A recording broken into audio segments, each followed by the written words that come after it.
네, 저는 아버지, 어머니 두 분 다 모시고 있는데요. 두 분께서 병원에 입원하신 거는 2018년 8월부터인데요. 우리 동생이 47살에 그래갖고 지금 66살이에요.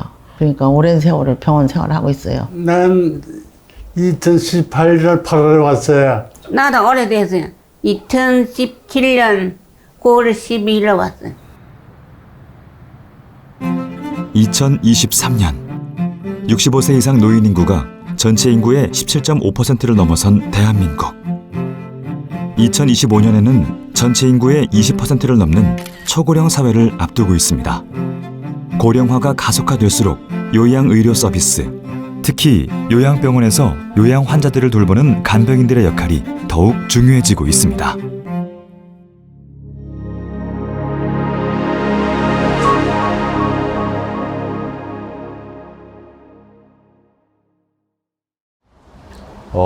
저희가 어머니는 직접 간병을 하고 다행히 저희가 사남매라서 순번을 짰으면 가능은 했었어가지고요. 아버지는 간병사를 채용했는데 생각보다 너무 괜찮아서 이제 또 병이 길어지시다 보니까 형제들도 처음에는 더 적극적으로 하다가 적극적이지 못한 형제들도 나오고 이러다 보니까 저희끼리도 한계에 부딪혀서 어머니도 간병사를 쓰게 됐는데요. 도움도 많이 받고 해요. 그 간병인한테. 처음에 한 2달 하고 그 나머지 계속 7년, 그 다음에 이 사람은 2년. 대한민국 의료의 모든 흐름은 고령화로 가고 있습니다. 우리보다 일찍 겪은 일본 같은 경우에도 고령화를 한 10년, 20년 전에 하며 준비를 해서 연세 많으신 노인들을 치료하고 돌봄하고 지역사회와 연관시켜서 모든 것을 다 했는데 우리는 조금 늦었죠. 2000년도에 들어서 사회적인 문화가 전체가 다 어르신들을 병원에 모셔서 아름답게 치료를 하고 아름답게 생애 마감을 시켜야 된다는 이런 사회적 분위기가 공감이 되어서 요양병원이 폭발적으로 더 많이 늘어났습니다. 가족 중심의 몇 세대가 같이 모여 살던 그때는 누구 하나 편찮으시면 가족이 다 돌볼 수 있었죠. 근데 지금은 획가적화되고 또 1인 가구도 너무 많아지고 그러면 누가 돌봐줄 수 있겠어요. 가족에게는 기대하기에는 굉장히 어려운 사회 구조가 되어 있고 그게 속도가 너무 빠르죠. 그러니까 다른 제3의 분들께 의지할 수밖에 없는 상황이 되고 우리가 그분들을 이제 통칭해서 간병이라고 부르는데 그분들 수요는 아마 속도 지금보다 훨씬 더 많이 빨리 수요가 늘어날 거라고 생각합니다. 요양보호사라는 것은 국가 자격증입니다. 노인장기요양법에 의해서 재가나 요양시설에 갔을 때 그분들이 파견돼서 휴가를 받아서 일정 부분 활동을 하고 간병사라는 부분들은 국가 자격이 없습니다. 자기가 할 수 있으면 누구라도 간병사를 다 하도록 되어 있습니다. 한 분의 간병사가 한 명을 간병하는 1대1 간병이 있고 또 한 분의 간병사가 환자를 3명에서 8명이 간병하는 공동 간병 시스템으로 되어 있습니다. 힘든 직업입니다. 더구나 3교대 근무하는 것도 아니고 2교대도 아니고 또 풀로 근무하기에는 너무 힘든 직업이기 때문에 우리 한국 사람들은 거의 기피를 하고 있어서 인력이 절대적으로 부족하고 있습니다. 연변 출신이고 국적은 중국이고. 연변서 오신 줄 알고 있어요. 우리 이모는 중국. 우리나라 분도 계셨는데요. 지금도 중국 동포분이십니다. 국내에 부족한 간병인 수요를 채워준 건 재외동포 간병인들. 현재 국내 요양병원에서 일하고 있는 간병인의 약 80% 이상이 중국 동포 출신으로 추산됩니다. 그 외 러시아, 우즈베키스탄, 몽골 등에서 온 재외동포들도 꾸준히 증가하고 있는 상황. 동남아나 다른 국가에는 그 취업 비자가 허용이 안 되니까 중국 동포하고 우즈베키스탄, 몽골 이 세 나라는 이제 취업 비자가 자유롭게 돼 있으니까 진입장벽이 낮지요. 중국 경포 같은 경우는 한국말이 좀 되고 또 보호자들도 의사소통이 되기 때문에 주로 중국 교포들이 선호를 하고 국내 체류의 어떤 자격만 되면은 요양병원에서 쉽게 간병사로 일하게 되다 보니까 해외 동포들이 주를 이루고 있습니다. 한 요양병원에서 환자를 폭행하고 학대한다는 의혹. 하지만 언론에서 보도되는 일부 간병인들의 환자 학대 문제가 논란이 되면서 국민들의 간병인들에 대한 시선이 굽지만은 않습니다.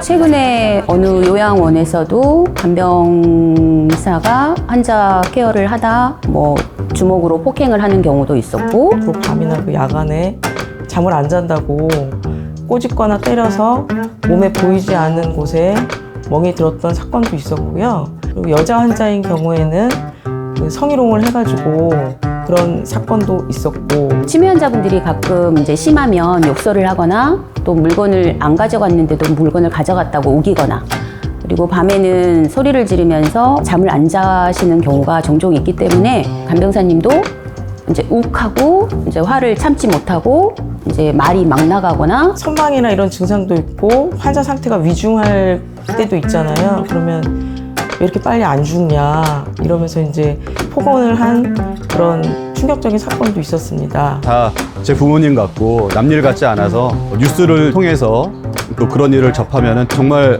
소위 피가 거꾸로 솟는다 그럴까? 간병인들의 입장은 어떨까요? 이런 소문을 많이 듣기는 듣지요. 그 치매 환자는 참 하기 힘들죠. 어떤 데는 환자분들이 그 욕을 하잖아요. 그래서 우리는 같이 뭐라 그랬어요. 환자분들이 욕은 그냥 들어주고요. 처음에는 막 이런 데 상처도 있고 막 나가세요. 치매 환자는 침대에서 내려오셔갖고 막 걸어도 가시고 집에 가셔야 된다 그러고 연탄불 갈아야 된다 그러고, 그 옛날 할머니들은 집에 아기가 지금 울고 있다 그러고. 네, 말씀이 그렇게 과한 분들도 계시죠. 그 환자분이 뭐 그럴 때 언어 폭력이나 또 물리적인 그런 가격을 했을 때 상처받는 일이 종종 있습니다. 간병인들이 환자들로부터 겪는 고충도 만만치 않은데요. 그렇다면 일련의 보도들을 통해 접한 간병인들의 환자 학대 문제를 우리는 어떻게 바라봐야 할까요?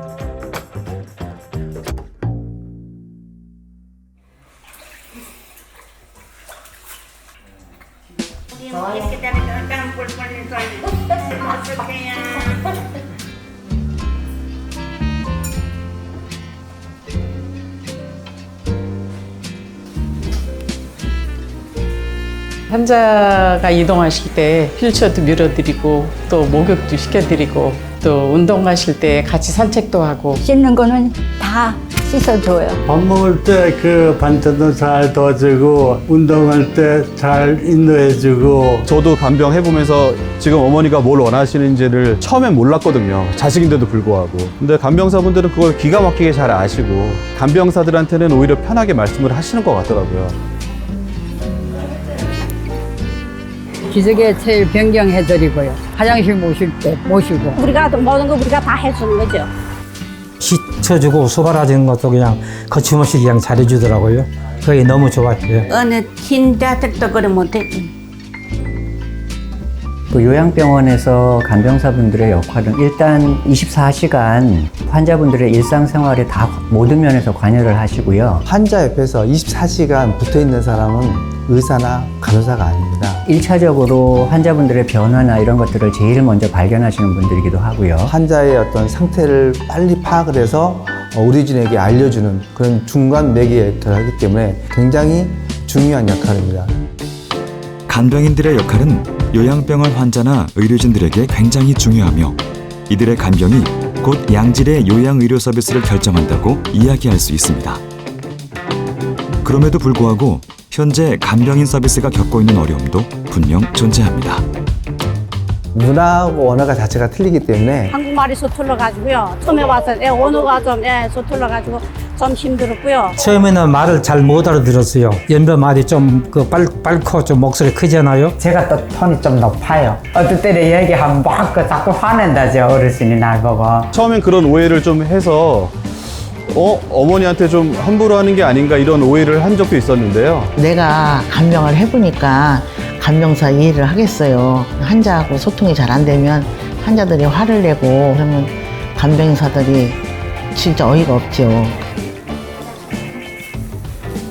체위변경이나 환자들한테 욕창이 생길까봐 돌리고 하는데 요령이 좀 있어야 되는데 그런 거를 모르고 들어왔다. 모르고 들어왔으니까 또 처음에는 좀 힘들었어요. 치매 환자분들은 우리 보고 이렇게 돈도 내놓으라 그러고 우리 제가 돈을 맡겨놨다 그래가지고요. 당시는 우리는 좀 화가 났어요. 힘들었을 거예요. 일단은 말이 대화가 안 되니까 너 내 돈 가져갔지? 그러면은 언제 돈 줬냐고 막 이렇게 나올 거 아니에요. 억양서부터가 조금 다르니까. 천만으로 대부분 올 수 있는 게 욕설도 할 수 있고 행동이 좀 과격해질 수가 있거든요. 한 가지 병의 증세인데 그거를 자각하지 못할 때는 일단은 나한테 하는 행동이다라고 간병사들이 받아들였을 때는 그 당시에는 이제 학대 쪽으로 이어질 수 있는 위험성이 큰 것 같아요. 요양병원에는 그 요양보호사 자격증이 없어도 오셔서 일을 할 수 있는 그런 상황이기 때문에 충분한 교육을 받지 못한 상태에서 나와서 일하시는 분들이 있기 때문에 그런 거에 대해서 익숙하지 못해서 환자하고 마찰이 생기는 경우가 종종 있습니다. 그래서 사전 교육이 필요하다는 거죠. 요양병원에는 주로 그 치매를 동반한 노인성 질환을 가진 환자분들이 많기 때문에 이 치매에 관련해서 그 특성에 대해서 좀 간병사님들이 교육이 잘 이루어져야 배워야 된다고 생각합니다. 환자를 잘 이해해야 우리가 잘 케어할 수 있죠. 그런 점에 좀 미리 좀 배워줬으면 좋죠. 하지만 간병인들은 요양보호사와는 달리 간병에 대한 사전 교육의 의무가 없습니다. 왜 지금껏 간병인들은 사전에 간병에 대한 교육을 받지 못했던 것일까요? 교육이 전무합니다. 첫째는 의료법상 간병인이 비급여 항목으로도 넣어서 간병 비용을 받을 수 없는 상황이고 근로기준법에서도 직접 채용을 할 수 없기 때문에 거기서도 문제가 되고 병원에서 간병사를 우리가 교육을 시키면 안 되느냐 이게 문제죠. 간병사를 교육시키고 업무를 정하고 하는 것은 자기 직원에 준해서 하기 때문에 노동법에도 걸리고 이렇습니다. 간병사분들은 일단 간병사 협회에서 모집을 해서 배치가 되는데요. 간병사 개인의 능력이나 경험에 따라서 간병의 질이 많이 차이가 있습니다. 현재 대부분의 간병인들은 요양병원에서 직접 고용되는 방식이 아닌 외부 간병협회를 통해 파견되거나 환자 개인을 통해 직접 고용되고 있습니다. 그렇기 때문에 간병인 관리 감독을 할 수 없는 요양병원들은 이들을 직접 교육하고 싶어도 할 수가 없는 상황. 이 간병협회가 어떤 체계적인 교육안을 가지고 있지 않기 때문에 국가나 사회에서 어떤 정부에서 체계적인 교육 시스템을 만들어서 그걸 홍보하고 교육하게 되면 훨씬 간병의 질이 올라갈 수 있습니다. 그래서 요양병원 협회에서도 이런 고용의 문제를 좀 해결해 달라라고 이제 아마 당국에 많은 얘기를 하고 있고 이것을 해결하는 제도적인 체계적인 교육 체계가 없다라는 거는 지금 심각한 문제이기 때문에 간병인의 고용 문제라든지 사전에 교육을 제대로 시킬 수 있는 체계를 마련한다든지 하는 것들은 반드시 필요한 부분이라고 생각합니다. 간병인들을 제도적으로 양성화하여 안정적인 근로 환경을 만들어주는 것이 신뢰받는 간병 서비스를 위해 선행돼야 하지만 제도가 개선되기만을 마냥 기다릴 수만은 없는 상황. 환자와 보호자가 믿고 맡길 수 있는 요양의료 서비스를 위해 당장의 간병인 교육 매뉴얼이 시급한 이유입니다. 그렇다면 교육 매뉴얼에는 어떤 내용이 포함되어야 할까요? 노인들에 대한 인권의 향상 그리고 환자분들과 간병사의 어떤 관계 형성, 신뢰 이 부분을 위해서 교육을 시키죠. 간병사들이 어떻게 보면 병원에 대한 인식, 환자에 대한 인식, 또 의료적으로 병에 대한 전혀 지식이 없는 분이 와서 근무를 했을 때 이해를 못하게 되면 감정적으로 먼저 또 할 수 있는 거고 내가 한마디라도 보고 귀에 듣고 눈으로 보고 실험을 딱 해보면은 그런 사태가 발생했을 때 교육을 받은 대로 움직입니다. 환자분들이 폭행을 한다든지 어떻게 대응을 합니다. 환자분들의 입장에서 왜 그렇게 하는지를 더 한 번 더 이해할 수 있는 폭이 넓어진다.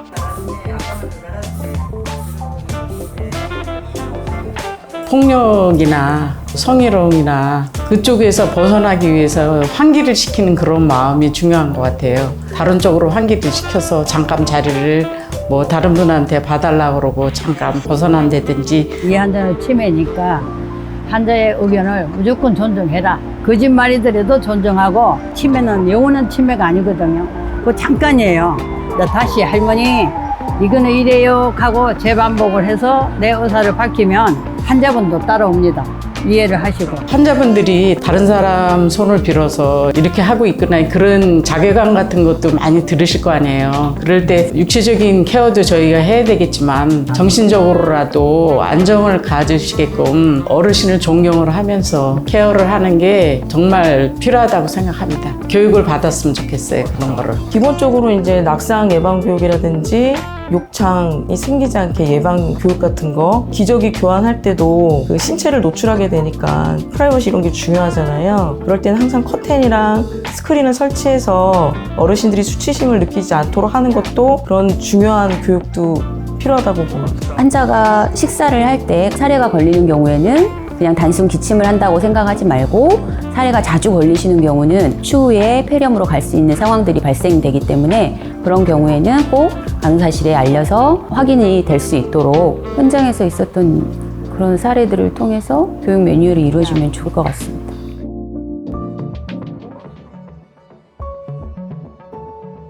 언론에서 보도되는 일부 간병인의 일탈 문제를 지금까지 우리는 단순히 간병인 개인 혹은 요양병원의 책임으로만 오해하고 있었습니다. 오히려 그것들을 통해 우리가 주목해야 할 것은 간병인 전문교육 시스템의 필요성과 나아가 안정적인 간병 서비스를 위한 제도 개선에 대해 공감할 수 있게 되었다는 점일 것입니다. 뉴스만 하나 나와도 굉장히 거기에 관심 갖고 또 우리 부모님은 계시는 병원은 괜찮은가 그러면서도 오히려 긍정적인 생각보다는 부정적인 생각으로 많이 했거든요. 그런 매스컴의 그런 내용들을 접할 때마다 마음이 좀 착잡하고 한 사람이 그러면 이렇게 다 같이 하는 것처럼 그렇게 보일 수 있기 때문에 그런 것 때문에 회의감이 많이 느껴지더라고요. 간병이라는 게 지금까지는 환자 가족의 개인의 문제로만 여기왔는데 앞으로는 국가 사회적으로 교육을 하고 간병사의 권리나 의무를 어떤 제도화하는 동시에 건강보험이나 산재보험이나 이런 처우가 개선돼야지 하루빨리 그 제도권 안으로 들어올 수 있게 제도가 정착이 돼야 된다고 저희는 생각을 하고 있습니다.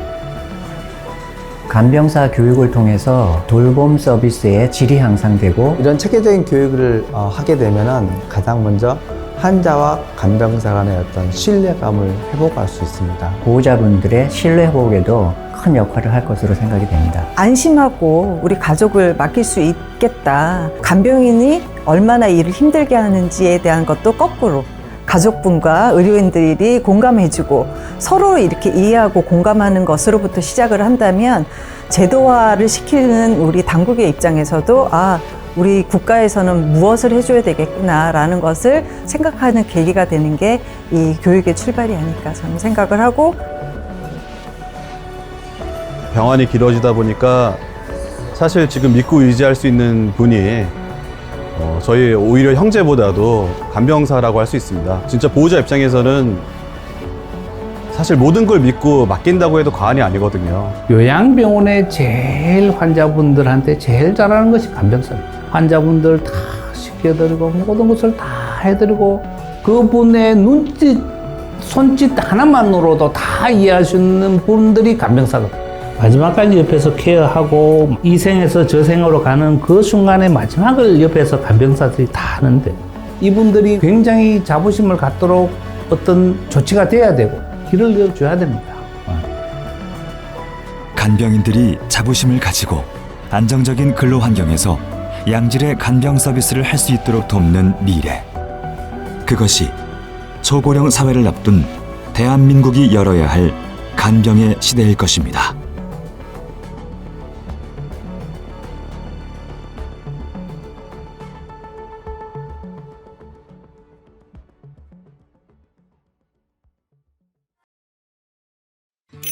안전한 간병을 위한 간병인 행동지침. 간병은 처음인데 이럴 땐 어떻게 해야 하나요? 간병인 여러분 안녕하세요. 간병을 하면서 겪게 되는 다양한 상황 속에서 내 몸과 마음을 안전하게 보호할 수 있는 대처 요령을 알아보겠습니다. 첫 번째, 치매 환자와 의사소통을 할 때. 먼저 치매 환자와의 의사소통을 어떻게 하면 좋을지 알아보겠습니다. 기본적으로 치매 환자와 대화할 때는 환자가 말하는 내용과 주제를 존중해야 합니다. 우리는 서로 다른 경험과 의견을 가지고 있으므로 치매 환자가 일생 동안 축적해온 경험과 지혜를 인정하고 이를 존중하는 자세가 필요합니다. 먼저 환자의 이름을 불러 관심을 끌고 집중시킵니다. 박호철님! 박호철님, 잠은 잘 주무셨어요? 아이 그럼요 잘 잤어요. 질문을 할 때는 한 번에 한 가지씩 질문하고 예, 아니요, 혹은 이것저것으로 간단히 답할 수 있도록 해야 합니다. 산책하실래요? 아니면 TV 보실래요? 양치하실래요? 세수하실래요? 할아버지, 양치하실 거죠? 그래요. 대화가 힘들 때는 종이에 글씨를 쓰거나 사진 또는 그림을 활용하는 것이 좋습니다. 이거 기억나세요 등 기억을 테스트하는 것 같은 질문은 절대 하지 않습니다. 치매 환자의 짜증이나 행동심리 증상을 불러일으킬 수 있어요. 이거 기억나세요? 부정적인 단어를 사용하지 않습니다. 안 돼요, 하지 마세요보다 이렇게 해보세요 라고 하는 게 좋습니다. 환자 옆에서 절대 환자의 보호자들에 대해 부정적인 이야기를 하지 않습니다. 보호자가 자꾸 귀찮게 해. 짜증나 죽겠어. 천천히 또렷하게 말하고 눈맞춤을 유지합니다.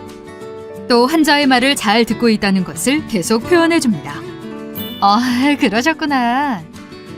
환자와 언쟁을 피하고 틀린 말을 하더라도 일단은 듣습니다. 어떤 물건을 자주 찾는다면 그 물건을 여러 개 준비해두는 것도 좋습니다.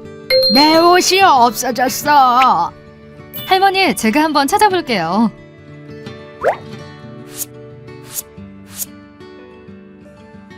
여기에 있네요.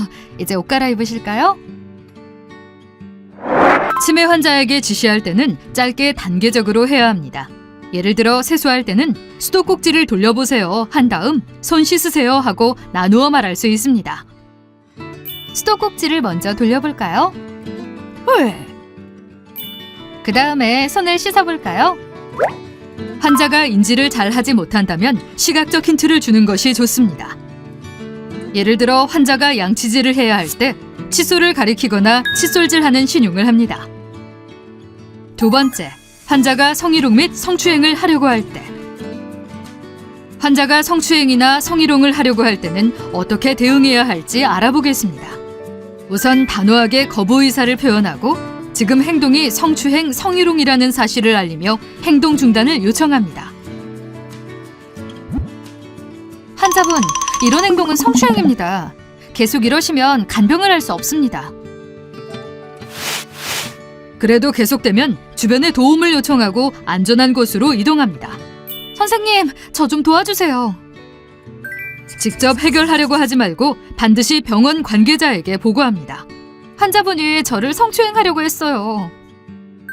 정도가 심한 경우 목격자를 확보하고 만약에 대비해 상황 기록 및 증거 수집을 합니다. 세 번째, 환자가 폭언 및 폭행을 가하려 할 때. 환자가 갑자기 폭언 또는 폭행을 하려 한다면 어떻게 대처해야 할까요? 단호하게 행위 중지를 요청합니다. 이놈! 환자분, 이러시면 안 됩니다. 폭언과 폭행이 심해진다면 그 자리를 피해 신변을 보호합니다. 병원 관계자에게 보고하고 도움을 요청합니다. 선생님, 저 좀 도와주세요. 환자분이 저를 폭행하려고 해요. 상해를 입었다면 의료진에게 치료와 상담을 받습니다. 환자분이 팔을 때려서 상처가 났어요. 지금까지 간병을 하면서 겪을 수 있는 다양한 상황에 대한 간병인 대처 요령을 알아보았는데요. 이 내용을 잘 숙지하고 상황 발생 시 침착하게 대응한다면 서로를 존중하는 안전한 간병 문화를 만들어갈 수 있을 것입니다. 감사합니다.